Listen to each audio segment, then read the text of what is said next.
Rien de ce que tu vois n'est permanent. La pauvreté n'est pas une fatalité. La maladie n'est pas une fatalité. Elle n'est pas obligée de rester là. Mais si tu veux la déplacer, humainement parlant, tu ne peux pas. Les scientifiques disent, il n'y a pas de solution. Les médecins disent, il n'y a pas de solution. Mais il y a une solution, c'est laquelle? C'est la croyance. Le portrait que tu as de Dieu, le portrait que tu as de toi-même. Si seulement tu peux avoir de Dieu le portrait d'un père aimant, protecteur, qui fait de toi la prunelle de son œil, qui dit on ne touche pas à mes soins. Si seulement tu peux avoir de Dieu ce portrait de quelqu'un qui t'accompagne comme un malabar, qui est derrière toi, devant toi, sur ton côté, attaque.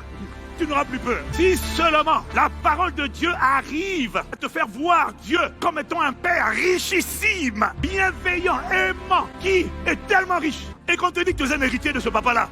Parce que quand tu vas te voir comme ça, quand tu vas prier, tu vas plus dire Seigneur, délivre-moi de la pauvreté, délivre-moi de j'en ai marre. Non, tu vas dire je te rends grâce.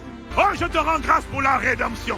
Je te rends grâce pour tes mains percées. Tes mains ont été percées afin que mes mains soient cousues. Afin que la richesse de Dieu me soit communiquée. Tes mains ont été percées afin que la faiblesse me quitte et que la force me remplisse. Les voies des forteresses, des esprits mauvais de la chair, leur combat est de brouiller le portrait pour que tu ne vois pas Dieu et toi-même tel que tu es.